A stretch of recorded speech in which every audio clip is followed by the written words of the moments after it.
Selamat siang Tribuners.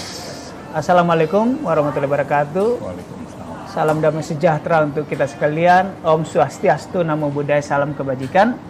Bersama saya Domo Ambarita, Wakil Direktur Pemberitaan Tribun Network, juga pemimpin redaksi Warta Kota, koran di Jakarta. Tribuners, Anda yang berada di Jogja dan di Makassar, saat ini kita bincang-bincang mengenai pemerintahan kota, ya, karena hari ini dan beberapa hari ke depan akan diselenggarakan Rapat Kerja Nasional Asosiasi Pemerintah Kota Seluruh Indonesia (APEKSI), di mana 98 wali kota akan berkumpul di Makassar, ibu kota Sulawesi Selatan.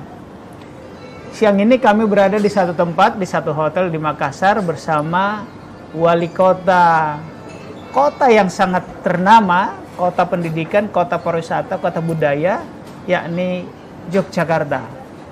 Kita panggil saja dan sudah duduk bersama saya penjabat, karena ini masa-masa tahun pemilu, jadi penjabat wali kota Yogyakarta, Bapak Singgih Raharjo, SH Master Education.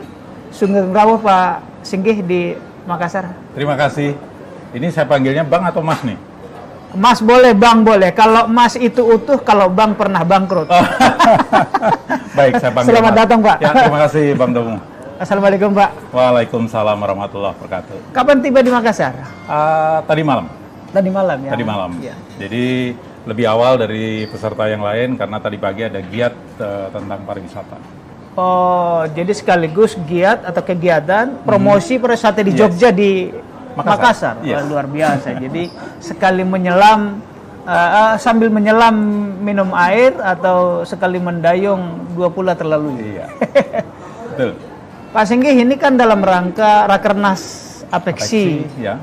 Apa kira-kira yang ibaratnya visi atau program apa yang dibawa dari Jogja ke Makassar, ke arena ini? Jadi kalau APEKSI ini kan asosiasi kota seluruh Indonesia. Jadi ini bagian penting di mana kita bisa menjalin kolaborasi antar kota yang ada di Indonesia ini. Yeah. Ini forum komunikasi sekaligus forum kolaborasi. Misal kalau kemudian kita bicara Jogja dengan Makassar, maka sangat strategis pada saat kemudian aksesibilitas ini sangat mudah dijangkau. Kita manfaatkan itu sebagai sebuah peluang untuk bisa mendatangkan wisatawan dari kota Makassar ke Yogyakarta. Salah satunya itu. Kemudian kalau kita bicara kerjasama antar kota, saya kira ini sangat pas sekali di forum ini untuk kita bisa bahas, saling menguatkan di antara kota yang ada di Indonesia tentunya. Iya, baik. Nah, ini kan sekali lagi dihadiri oleh 98 wali kota atau perwakilan. Ya. Juga ada pemuda seperti kemarin saya lihat. Juga ada tokoh-tokoh yang dilibatkan di situ lah. Apakah Pak Singgih menganggap ini sebagai forum yang strategis untuk promosi pariwisata atau apapun yang hendak dijual dari Jogja? Iya, sangat strategis sekali karena sekarang ini kan tidak hanya kepala daerah atau wali kota yang datang ke sini, tapi kepala UPD, saya juga bawa di 10 kepala UPD ini. Oh, 10 UPD, berarti 98 itu berpotensi juga bawa 10. Betul, jadi ini berarti kesempatan yang 900-an, baik. berarti akan ada 1000-an orang lah ya. Jadi akan memenuhi kota Makassar ini. Sekaligus kita juga ingin menjadikan forum ini untuk saling kemudian penjajakan kerjasama. Kalau tadi saya sampaikan pagi tadi saya sudah ada acara tentang pariwisata, direct promotion, ada tabletop, ada kemudian besok kita lakukan travel fair gitu ya. Sekaligus kita akan jual di situ tentang paket wisata, akomodasi dan sebagainya karena sudah berkumpul 98 ini. Kemudian kerjasama selain di pariwisata juga cukup banyak. Mungkin di bidang SDM, mungkin kemudian di bidang pengelolaan sampah ya, mungkin di bidang terlalu lintasan. Ini saya kira sangat terbuka luas, saling kemudian sharing idea, kemudian bisa juga lesson learn dari beberapa kota yang sudah maju, sudah berhasil. Ini kita belajar dari situ. Makanya nanti ada tim kecil yang akan bahas kerjasama ini. Oke. Pak Wali tadi disinggung tentang sumber daya manusia juga selain pariwisata ya. Nanti kita akan singgung lagi di detail di pariwisata. Kita tahu bahwa Jogja adalah pusat ya kota pendidikan lah ya. Apa yang ditawarkan terkait dengan SDM tadi? Saya kira kita punya SDM yang telah diakui, ya, telah diakui, baik itu dari sisi jumlah maupun dari sisi kompetensinya.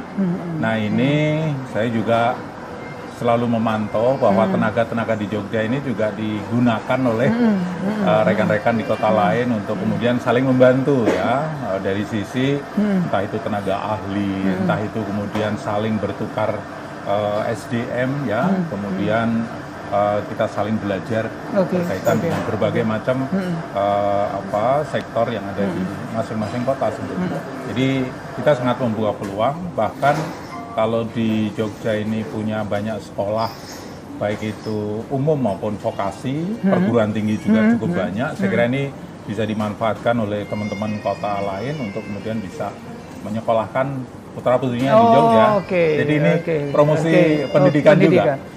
Karena motor ekonomi yang ada di Jogja itu ada dua sebetulnya, pemicunya, pariwisata dan pendidikan.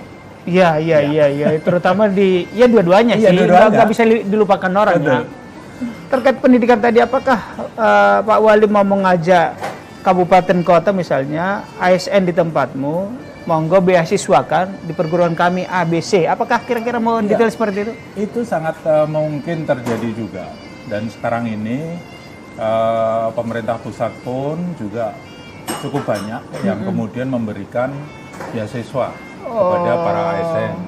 Saya dengar juga ini beberapa kepala daerah atau kota gitu ya, yang kemudian punya anggaran secara khusus untuk peningkatan kapasitas SDM-nya.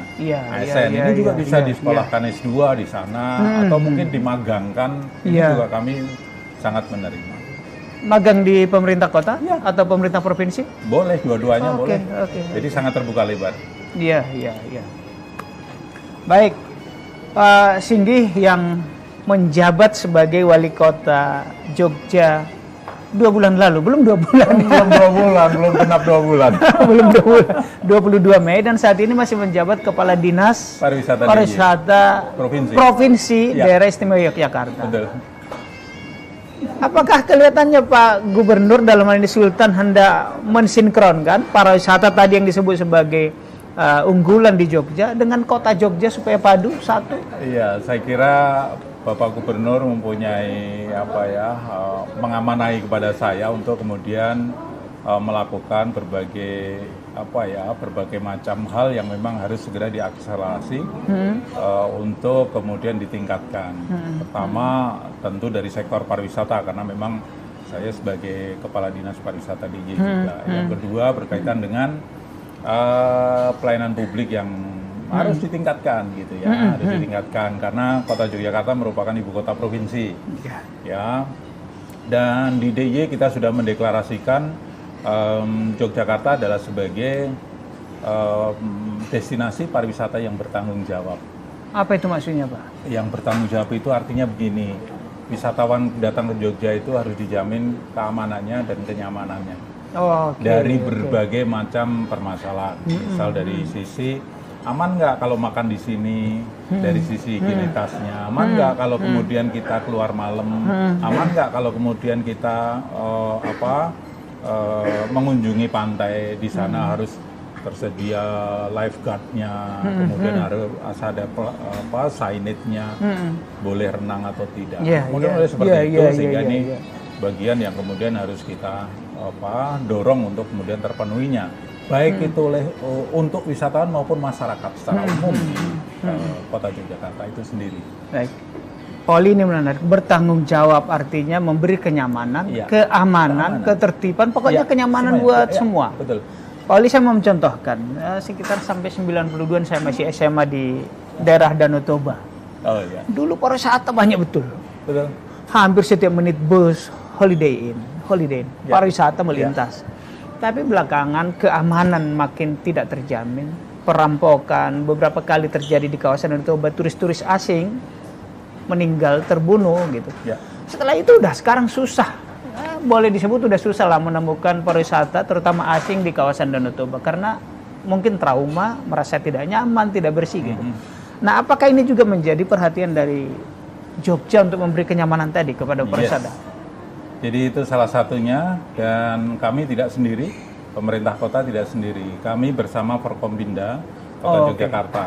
Jadi ada Kapolresta, kemudian ada Dandim. Pak Dandim, kemudian ada Kejaksaan, ada DPRD, Pengadilan, ada tim Saber Pungli yang sekarang baru gencar-gencarnya. Oh, itu perlu, menarik tuh, menarik. Jadi menarik tuh. ini kami punya komitmen, belum lama sebetulnya, baru beberapa hari yang lalu saya kumpulkan, kita punya komitmen bersama untuk menjadikan kota Yogyakarta ini kota destinasi yang bertanggung jawab. Kita harus memberikan pelayanan terbaik bagi masyarakat dan wisatawan itu sendiri. Dan ini terbukti dalam hampir 2 bulan ini kami gaspol terus gitu ya, untuk memberikan layanan itu sebetulnya. Jadi kalau ada aduan masyarakat, saya terjun langsung sendiri, kemudian buka hotline. Iya. Saya menggunakan media sosial sebagai wadah komunikasi. Jadi saya hampir di semua media sosial saya gunakan, baik itu Twitter, kemudian TikTok, kemudian Instagram, Facebook saya gunakan. Ini bagian dari bagaimana saya memberikan pelayanan kepada masyarakat, dan bagaimana kemudian ini menjadi bagian media untuk saya mengkomunikasikan kepada masyarakat bahwa ini loh saya melakukan ini untuk masyarakat Kota Yogyakarta. Ada yang paling menarik di situ Pak Wali, Saber Pungli, sapu bersih pungutan liar ya kan. Ini menarik kenapa? Di beberapa tempat objek wisatanya menarik, tapi begitu wisatawan datang, parkirnya dipalak 50.000 per orang, dimahalin, dan kita nggak nyaman jadinya, nggak enak gitu loh. Nah ini menarik, menarik. Apa yang konkret yang dilakukan tim Saber Pungli? Nah, beberapa hari terakhir ini kalau dicek di media sosial cukup banyak yang sudah kita lakukan. Jadi ada aduan, kemudian kita lakukan penindakan. Ya tentunya dengan strategi mereka, kemudian bisa kita amankan, kita proses secara hukum supaya kemudian ini menimbulkan efek jera dan tidak akan diulangi lagi. Terutama untuk beberapa kasus parkir gitu ya, ini yang tidak sesuai dengan aturan, kemudian larangan parkir digunakan juga untuk larangan parkir. Ini oknum jukir kita amankan, kita proses hukum, tetapi pengendaranya ini juga kita lakukan tilang. Jadi dua-duanya kena ya, efek jera ya. Alhamdulillah ini progresnya cukup bagus, karena sudah belasan yang kita proses hukum. Jukir tadi. Iya. Tapi sebetulnya ini satu tindakan yang sebetulnya karena sudah kita peringatkan, tapi tetap aja bandel, sehingga kita ambil tindakan yang baik. Pak Oli, kembali soal pariwisata. Pembangunan infrastruktur penting, tapi pembangunan infrastruktur jalan, infrastruktur jalan misalnya, atau objek wisata penting.